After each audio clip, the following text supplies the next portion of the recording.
Welcome to Adobe Photoshop. We're going to take the next 10 minutes to create and brainstorm some of these stylescapes, inspiration boards, just a way to help our client pick out a style.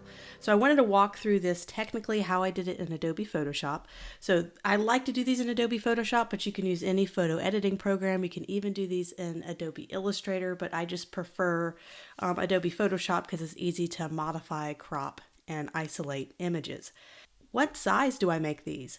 Well, as you can see, a lot of stylescapes comes from the word landscape, which means kind of a horizontal presentation, which can be nice if you were ever to print it out on a foam board and bring it to a client to show off. And it could be even nice if they have a tablet, if they're viewing it on a tablet or they're viewing it on a desktop, because all of those screens are mostly kind of a horizontal orientation. But I've seen a lot of great style presentations done vertically. You see a lot of mood board, inspiration boards done vertically as well. So don't feel like you have to do it horizontal. You can do it in any way as long as it's easy for the client to see the style at first glance. They don't have to scroll a whole lot to see it all. They can kind of get a good idea of the style and quickly make a determination on whether they like it or not. So let's get started by opening up a new document. And I have one right here. It's 4,000 pixels in width by 1,200 in height. That seems to be kind of a nice ratio. Gives you enough space horizontally to put stuff, but it's also not so long horizontally that they're going to have to sit there and scroll to really see the entire style. So I'm just going to do 4,000 by 1,200. I like to keep it a nice high resolution. You never know if you might need to print these and bring it to a client presentation, or if it's just going to be a digital presentation. Always nice to do higher resolution. So here we are, and we have a blank canvas, and I think a lot of people freeze and they get a little bit of a panic attack because they don't know where to start and how to start. What do I start with? I feel like I can't come up with a style if I have nothing to go on but just some data that we've gathered so far. So the client in the client brief said they had two different styles that they were still trying to figure out. One was this really pop, bright POW. They said they even used the comment, I want it to feel like a POW when they see it. So I'm thinking bright, vivid colors, more fun, soft typography, maybe even illustrations. I'm not sure. We're going to see how that looks. And they also wanted to see a reserved one with maybe a seal graphic, just reserved colors. They even mentioned the color black. So it'll be easy to determine between the two styles because the client's already kind of given us a little bit of a direction. So let's get our artboard tool. And let's create two artboards. We're going to go here and click on new. We're going to be able to pop a second one right on there. So we have our two artboards. Let's start off with a fun, bright pop of color. So when we get started with these, the way to fight that panic of I don't know where to start is to start out with your user persona. You might have already have an image of her, or you can find a like image. Doesn't have to be exactly her. Find a similar image, similar age demographic, and possible title. So let's go ahead and get our user persona out. Let's find someone very similar to be our star. So I'm on Pexels and I'm going to type in professional woman. We're going to scroll through and we're going to try to find someone who matches our user persona. So this is going to be a bright, fun one. So I want to see if I can't find somebody with a smile. Someone has a nice smile, very inviting and very warm. So I think I found the perfect one. She kind of has some clothes that are more casual, but yes, she's professional. She has a smile to her. She seems about the right age, kind of in her 30s. So just trying to match that as best as I can. So I'm going to bring her in. I'm just going to copy and paste her right into, let's go ahead and put them in the top artboard. Let's right click. Let's go ahead and make this a smart object so we can make her smaller and larger and not worry about pixelation. And I'm going to press enter and I'm going to quickly select her. I'm going to do the cheat in the newest versions of Adobe Illustrator. I'm going to do select subject so I can quickly mask her. I'm going to go down and mask her really quickly down here, add a layering mask, and just like that she has her background removed. I love that option in the newer versions of Illustrator. It's worth the upgrade if you guys have an older version.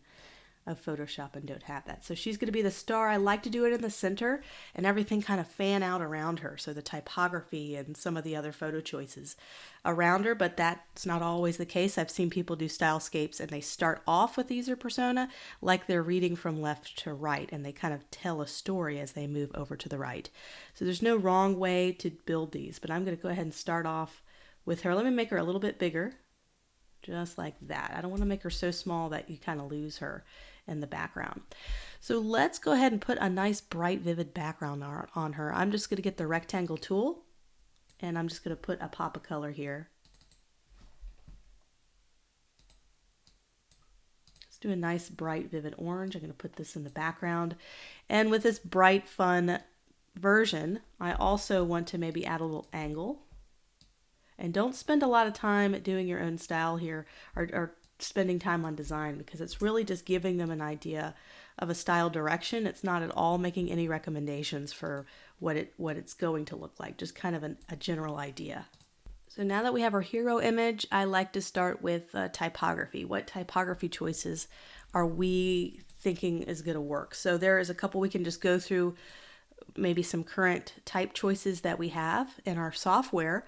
Or if we want to explore different type styles, we can go to Google Fonts and kind of get an idea of style. So I'm thinking fun.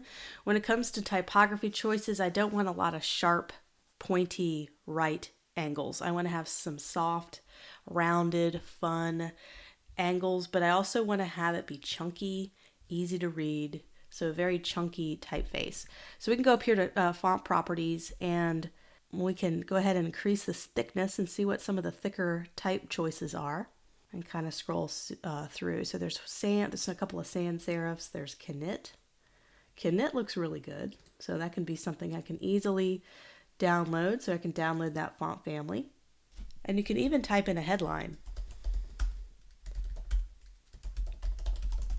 to kind of help you see, well, what does the name look like? What does the company name look like in this typography choice? A lot of people show their font choice and they show the entire alphabet and how each letter is shown. And that is okay when you're doing branding guidelines and you're doing kind of some more final stuff. But for this, we're just going to kind of keep it some nice, simple typography, maybe a little headline. In this case, I'm talking about the style, the bright, vivid one. Number one style is all about that pop of color and vibrant color. So I feel like the client's going to connect more with that than they are seeing every letter of the typeface. That doesn't really connect with them. They're not graphic designers. So you're designing this for non-designers. So keep that in mind. So I'm trying to continue to just find bright color palette. Doesn't have to be perfect. So another thing I can do is bring in some logo designs that from other designers that I thought would have the style that I want to go for. So I'm going to go on Behance, and I'm just going to type, I'm going to start really broad and just type in logo design. And we can get more specific about what kind of logo design after we start to see some examples. So I really like these bright colors. Let's check this one out. Oh, the colors are fantastic, but not all the typefaces are things that I think would resonate like that. Not at all. That's too traditional. So there might be just one logo design out of this whole bunch that I think might match. And that's okay, because we could just take a quick screenshot. And what I'm going to do when I take a screenshot, I'm also going to go up and make sure I copy and save who the artist is. Sometimes I like to get the link, and I can go up here and I can have a whole series of different links to everything I'm using, so that if I need to put a little credit, I can put a credit to the artist, because you never want to take a logo and assume that it's yours. You always want to make sure you give proper credit to people, especially if this is going to be made public. But once again, I prefer this to be just between you and the client. So I collected a few logos. Let's go ahead and see what else we find. This one has kind of a lot of fun kind of shapes and angles to it. It's got this monoline look to it. Monoline meaning single thickness. So it's got the same thickness throughout, just feels very uniform. But it's got a lowercase presentation, which is softer and more approachable, which will kind of go with our bright and fun look. So I'm just going to take a quick screenshot of this. And I usually like to cluster the logo designs together so they can kind of see all of those together to get an idea on style. So I'm just doing that right now. But it's also nice to see it on something very practical, or a mock-up or a product. So restaurants what would be something that they needed for the restaurant or every restaurant needs and would like to kind of see what a style looks like. A menu. So I'm going to specifically look for a menu that would be in this bright, fun style. And I did this a little bit last night, and I had a really hard time finding a menu that really matched our particular style. I found things that kind of were bright and fun, but they had this kind of illustration on it, and I didn't want to go into the illustrations with this particular brand. So I had a hard time finding the right one, but after about 10 minutes, I even typed in yellow because I wanted to kind of get something that had yellow in it and was bright. And so this is when you can start to be very specific about what you're looking for. And I liked kind of the simplicity of it, but it had that nice pop of yellow. It took me about 10 minutes to finally find the right style that I thought would match everything. But sometimes some things are easier to find than others. The logos I found really quickly.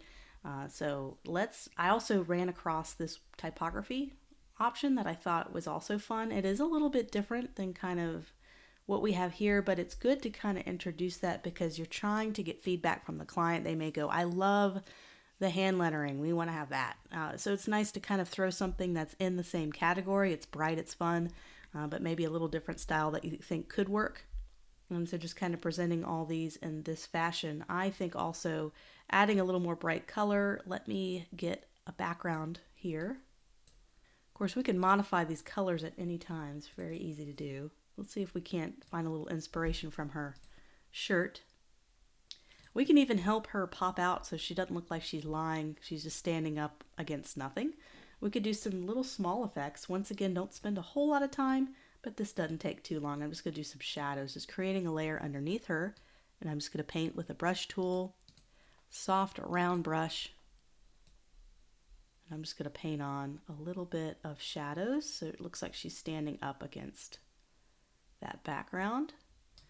And I'm going to reduce the opacity quite a bit, so it's just like a little shadow. So that's kind of before, after, just kind of adding a little bit of realism and pop here. Let's add pictures of sushi, the kind of photography we feel like we want to use with this style. So it's going to be bright and fun sushi photography. So let's go to Pexels and let's look at sushi and try to find one that I think is very vibrant. See, these are kind of washed out looking, so I'm looking for lots of color. Maybe a pop of the red or the orange.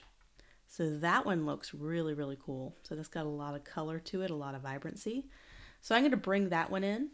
And remember, we need to use photos that's going to resonate with our target audience and with kind of how the client wants to be portrayed. So they make sure you don't get the volcano rolls or the Americanized sushi. Get very simple sushi because that's what the client is asking for. So when you do a stylescape, getting the type of sushi they're going to make or the more traditional simple sushi like this would probably be a more desirable photo to use than something like that.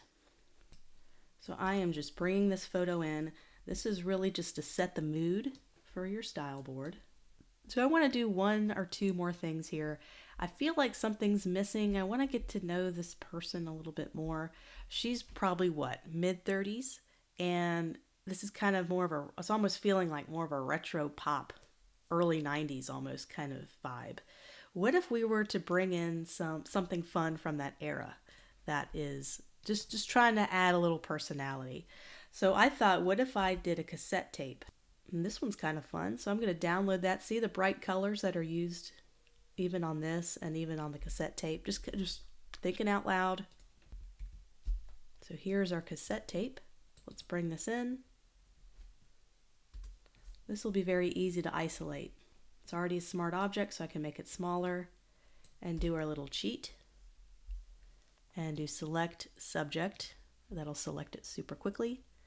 And let's just do a layering mask.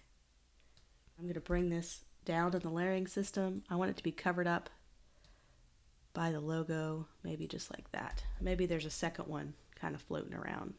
Let's make her a little bit bigger. I want people to really get to know her. She is our hero of the day. So making her a little bit bigger and just doing some small tweaks to kind of finalize the presentation. And there's an opportunity to bring in maybe another logo over here or some kind of different type style with Sushi Club, just kind of seeing what we could do in this little extra space. So that's style one. and spend about 10 to 30 minutes on each style, and so maybe an hour total with 2 or 3 different styles.